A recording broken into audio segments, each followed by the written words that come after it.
Budget GeForces are back, baby! For the last couple of years, Nvidia's idea of catering to entry-level gamers has been the GTX 1630, a display adapter with a fancy shroud and an X in the name to justify an obscenely high price tag. Now, in 2024, the cut-down RTX 3050 6GB promises to bring ray tracing and DLSS to the masses for the first time, which sounds like a great thing, but do we really want that?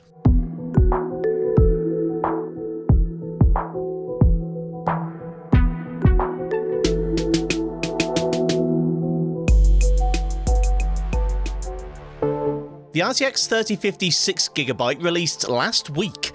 Yeah, that's right, this is, I think, the first time I've ever reviewed brand new hardware this early. This model is the MSI low-profile OC version, which is priced at £175 and which I bought with my own money.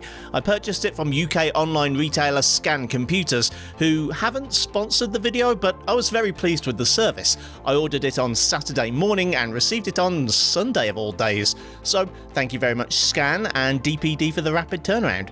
As you can tell from the name, the MSI LP card is designed for smaller form factor machines and includes both a full height and half height bracket. It's also entirely bus powered, requiring no external PCIe connectors, and those two factors are pretty much why I chose this particular card. The card itself is small but dense. Despite its length and width, it's still a dual slot card, so not every small form factor PC in the world is gonna fit.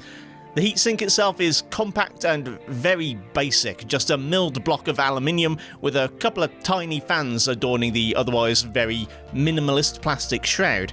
However, as a 70-watt part, it's not going to take much to keep temps in check, so while the versions with bigger heatsinks will probably be more effective, I don't think there's going to be that much impact on performance. On paper, this is very much an entry-level GPU. It has 2,304 CUDA cores, 72 TMUs, 32 ROPs and 18 SMs. The early data from Tech PowerUp suggests that we should expect about 25% less performance than the full-fat 3050, and is more in line with the GTX 1060 and RX 580. If this were a GTX card, it would be a pretty boring one. However, the addition of 72 Tensor cores and 18 RT cores means that this is the first sub-£200 MSRP card from Nvidia to support at least some of the RTX feature sets. As this is an Ampere GPU rather than the latest Ada Lovelace architecture, there's no native support for DLSS 3 frame generation, but it does offer hardware ray tracing, DLSS upscaling, and DLSS 3.5 ray reconstruction. How useful the RT features are on a low-spec card is debatable, but the performance-enhancing aspects of DLSS were always going to be the big selling points for budget gamers anyway, so the absence of frame gen is understandable but disappointing. And if you are hoping this new 3050 were closer to the old one, then there's a few more disappointments coming. For VRAM, we have 6GB of GDDR6 running at 14 gigabits, though it's on a 96-bit bus. This has unfortunately become the norm for this price point.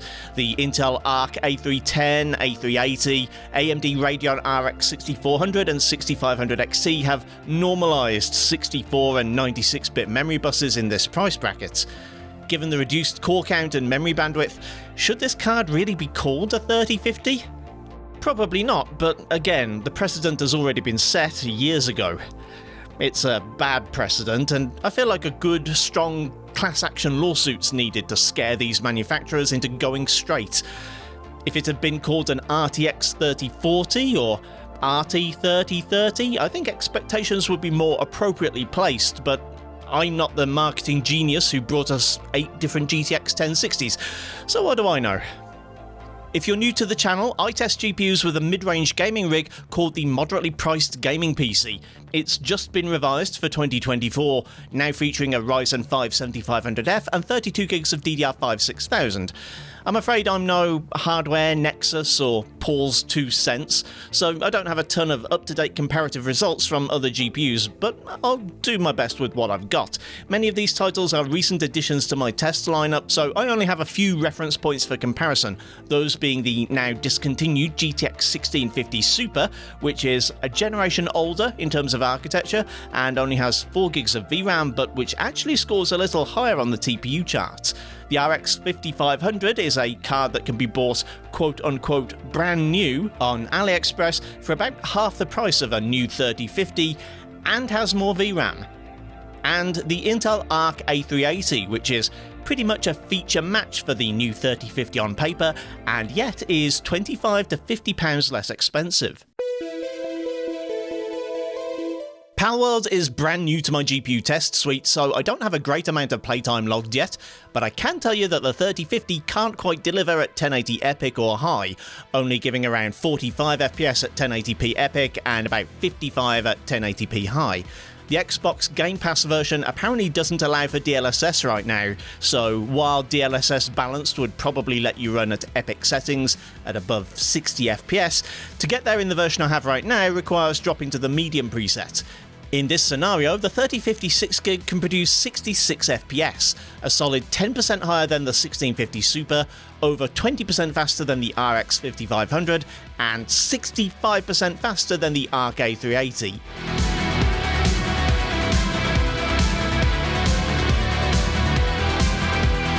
Most of the older GPUs that are still popular with gamers lack DX12 Ultimate support, so anyone thinking of getting the 3050 6GB as a budget upgrade from a GTX 1060 might be doing so to play Alan Wake 2.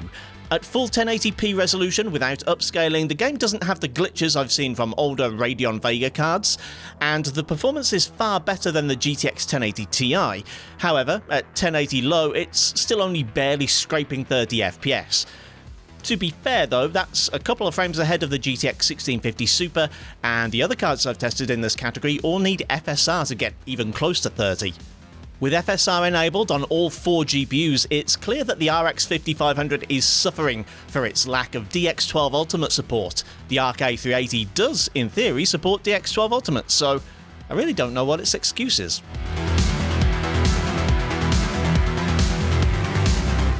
As seems to be the fashion these days, I get the feeling that Avatar is very much made with upscaling in mind. So, with fixed TAA ultra quality, which, as far as I can tell, is as close as it gets to native resolution, the low quality preset records an average of 47 FPS with lows of 37. Some DLSS might help keep things playable.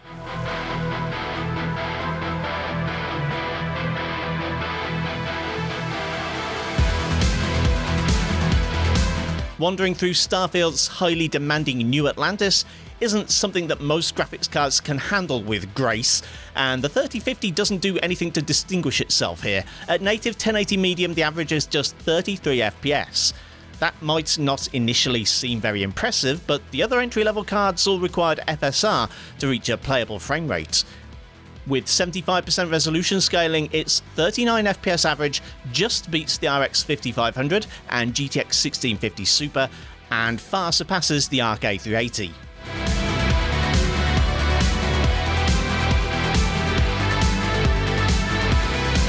Aside from being pretty hungry for VRAM, the RE4 Remake is turning out to be one of the better performing games on lower end hardware to come out in the last year. 1080 balanced is pretty great for a 60 plus average, dipping into the low 50s.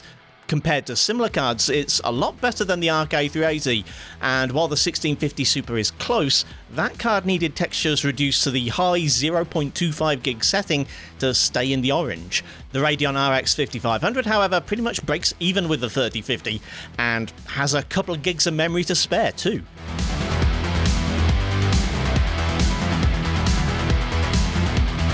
The 6GB 3050 holds up fairly well in The Last of Us. The VRAM is still not enough for this game, or so the menu would have us believe, but at the low preset it can just about deliver a 60 FPS average. This is a small win over the 1650 Super, a bigger one over the RX 5500, and an absolute demolition of the Arc A380.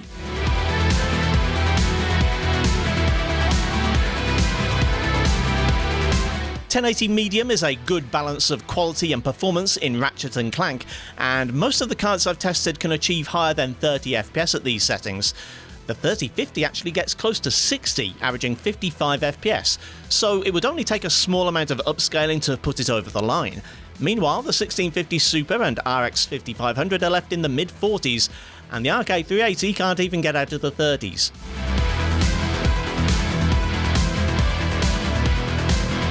The 1080 medium quality preset with upscaling disabled is my preferred way to test Cyberpunk 2077 with GPUs of this performance level, and the 3050 comes a little short of 60 FPS. DLSS could maybe overcome that gap, but I do find this game's DLSS implementation at 1080p comes out pretty blurry and full of artifacts. Still, even at 51 FPS, it's almost 20% faster than the 1650 Super and RX 5500.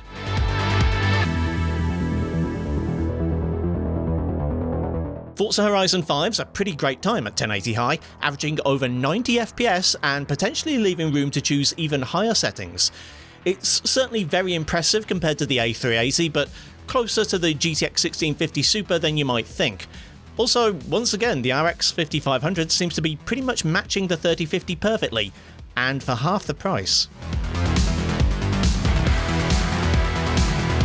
On Iceberg Tech, I usually want to make a big deal about today's games, yesterday's hardware, but the GPU's already brand new, and I wanted a reference point for some graphics cards I haven't tested in a while, so I re-downloaded God of War. At 1080 original settings, the 3050 can deliver roughly 69 frames per second. This is about a 30% difference from the 1066GB, but only a couple frames better than the RX 580. The 2304 version, not the 2048 version, which is really an RX 570. Oh, for f***'s sake, can we just get some honest GPU manufacturers, please?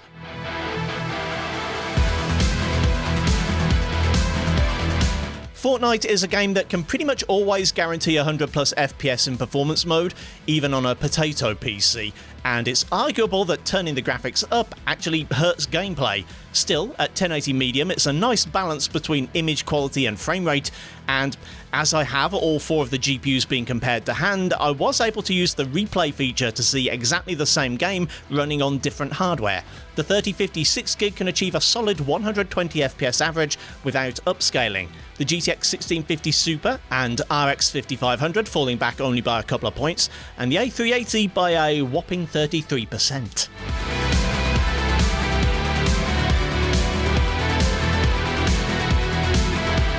The same holds true for Call of Duty Warzone, though perhaps to a lesser extent. I happen to think it's quite an ugly game, and turning up quality settings doesn't really help mitigate that at all, so I'm generally pretty happy to test the 3050 at 1080 basic without upscaling. This makes the game eminently playable at just short of 95 FPS, way ahead of the other models tested, though without a replay function it's hard to say definitively how big that margin is.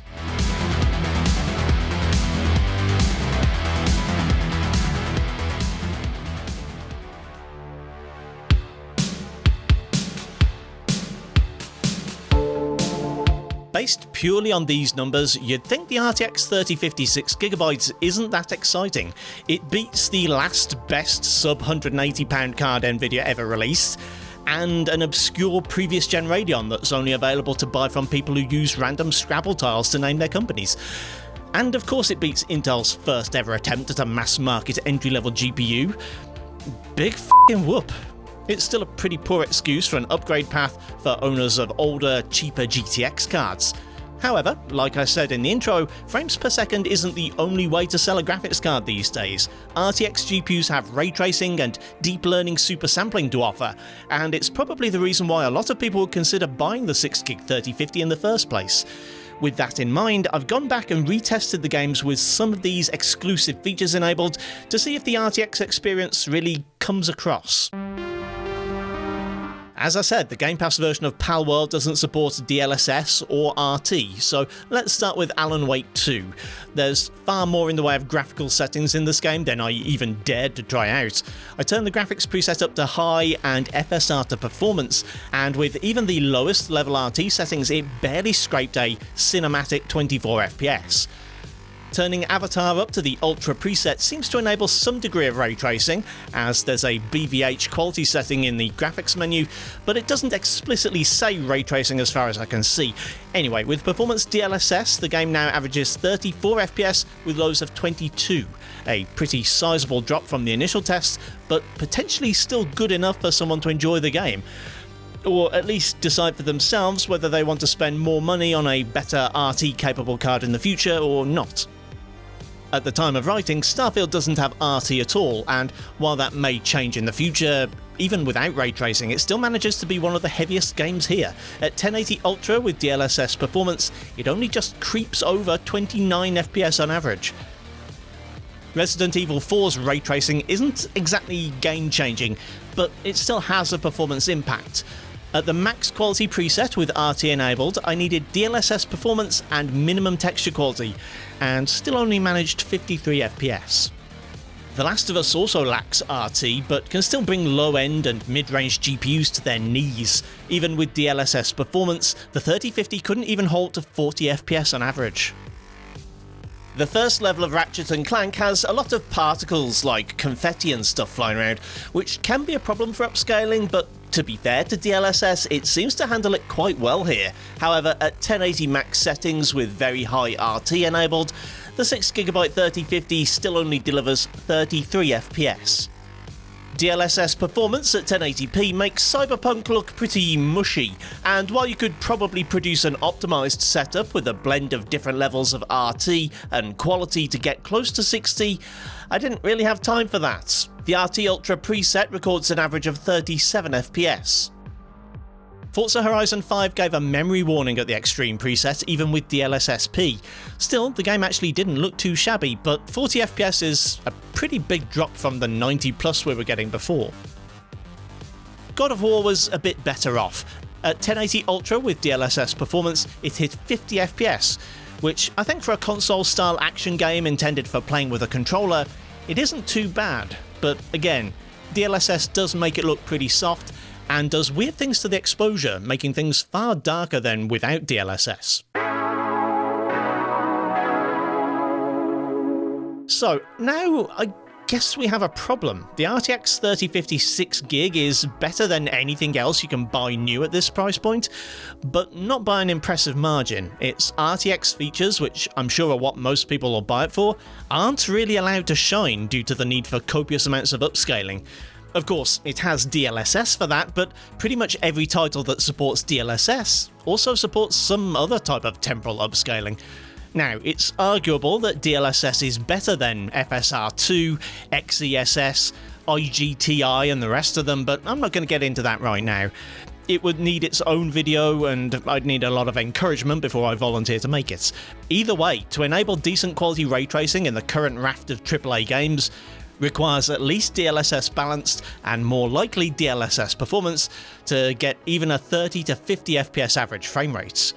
Of course, it seems most people use upscaling purely for the FPS boost, so for them it would seem that the RTX 3050 is a great option for the price. Of course, that's assuming you can't squeeze an extra £20 or so out of your budget, because the RX 6600 from AMD starts at about £190, and between that card and the 6GB 3050, it's not even close. These charts actually make it look closer than it is because I tested the RX 6600 at higher quality presets, and I don't have it on hand anymore to retest it.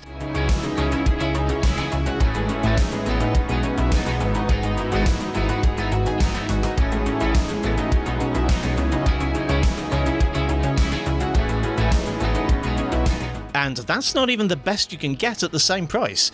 You can get some incredible cards on the used market for 170 quid, and I made a whole video about buying used GPUs in 2024, which you should definitely watch if you haven't already. With all these higher performance options to choose from, the only real arguments in favour of the RTX 3050 6GB are around size and TDP. There are 3 GPUs lately that have been available in this form factor and which don't require external power. The Intel Arc A380, which I haven't tried but I can only imagine is terrible. The RX 6400 from AMD, which I haven't tested either but would expect to underperform the RX 5500 due to fewer shader units, less VRAM and less memory bandwidth. and the Nvidia RTX A2000, a Quadro-style professional card with a hefty price tag. The RTX 3050 6GB should slot in between them in terms of performance, but while it's a bit more expensive than the Radeon, it's a hell of a lot cheaper than the A2000, so people putting together budget ITX builds and upgrading slimline workstations, those who must have a new GPU and resolutely will not pay more than £180 for it, or people simply looking for the most power-efficient build possible, should be excited about the new cut-down RTX 3050. For everyone else, they should probably just buy an RX 6600. Thanks for watching, kindly do the usual YouTube things if you feel so inclined, and I'll see you next time.